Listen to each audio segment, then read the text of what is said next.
खुलुमबाय स्टुडिय'आव दं आं उदांस्रि मोसाहारि। चिरांनि सान्थिफुर गोथार बाथौ फैलामाव बिटिआरनि गाहाय खुंगिरि प्रमद बर' आरो मन्त्रि अशोक सिंघाल बिथांमोना दावबायफैदों। दासान्दि एनडिए दोलोनि गोबां गोख्रों दैदेनगिरि बिथांमोना उफ्रा बिसायख'थिखौ देरहाहोनांगौनि थांखिजों लोब लोब बिसायख'थि फोसावदिं मेल लानायखौ नुनो मोन्दों। थिग बेबादिनो दिनैबो बिटिआरनि गाहाय खुंगिरि प्रमद बर' बिथां आरो मन्त्रि अशोक सिंघाल बिथांमोना सिडली बियाबनि खना खनला मोनफ्रोमबो गामिफोराव बिसायख'थि फोसावदिंनायजों लोगोसे गुबुन गुबुन दोलोनिफ्राय इउपिपिएल दोलोआव जयनिं जानाय सुबुंफोरखौबो नाजावनानै लानायखौ नुनो मोन्दों। बेराफारसे बिपिएफ दोलोआ 80,000, इउपिपिएल दोलोआ 1 लाख, कंग्रेस दोलोआ 17,000 भट लानानै देरहानायनि मिजिं। सोर देरहागोन सोर जेनगोन सिडली बियाबनि रायजो राजाफोरनि आखायाव। दिनै सानसेनि गेजेराव जिब्रै चिरां दुवार बियाबनि गुबुन गुबुन जायगाफोराव बिसायख'थि फोसावदिं खालामनायनि अनगायैबो बिटिआरनि गाहाय खुंगिरि प्रमद बर' बिथाङा चिरां जिल्ला सान्थिफुर हिरिम्बाफुर गोथार बाथौ फैलामाव दावबायफैनानै हिरिम्बाफुर बाथौ फैलामनि वाल बाउन्डारिजों माखासे गोनांथि जानाय इनफ्रास्ट्राक्चारफोरखौ मावफुंनो खोथा होलांदों। दिनै सान्थिपुराव जोंनि बिसायख'थिनि मेल लादों। बेजों लोगोसे बे गामियाव रायजो राजाफ्रा बे थानसालिखौ नायजानो लुबैदोंमोन। दा बे हिसाबै आं फैदों।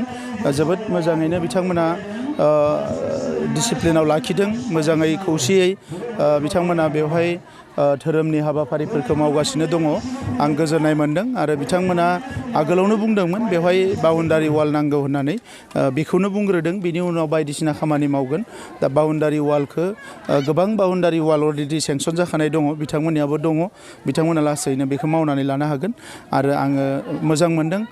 जोंनि जि धोरोमनि दैदेनगिरि बिथाङा बुंदों जे लेखा फरायनायनि बाथ्रा, मोजां थासारिनि बाथ्रा, बे गासैखौबो बिथाङा बुंदों। गामियाव डिसिप्लिन लाबोनायनि बाथ्राफोरखौ बुंदों आरो बेबायदि जुदि बयबो धोरोम आफादफ्रा खौसे जानानै एबा गावबा गावनि लेभेलावबो रायजो राजाफोरखौ सांग्रां खालामनो, डिसिप्लिन खालामनो, माखासे जौ एबा बायदि थासारिनिफ्राय उदां खालामनो खामानि मावोब्ला जोबोद मोजां जागोन।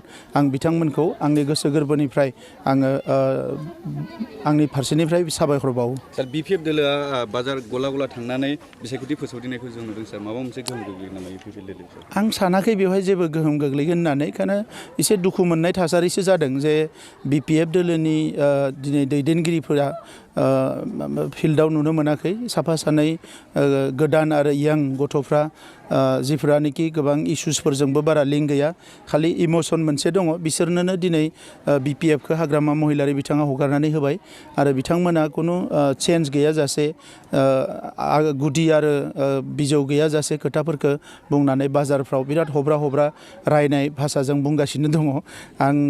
आं साना जे बेजों माबा मोनसे गोहोम गोग्लैगोन।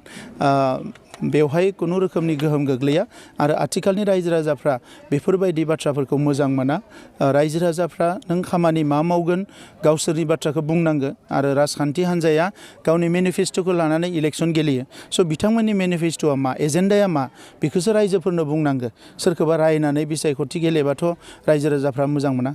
सार, मोनसे समाव बिपिएफनि दैदेनगिरि बिथांमोना इउपिपिएल दोलोखौ गाज्रि राव भाषा बुङो होनना बुंदोंमोन, नाथाय हाग्रामा महिलारिनि खुगानिफ्राय मुर्ख बायदि रोखोम खोथा बुंनायखौ जों नुनो मोनदों। हाग्रामा महिलारि बिथांनि जि बेलेन्स एसे गैयै बायदि नुदों दासान्दि बिथांनि साननाय हनायफ्राव।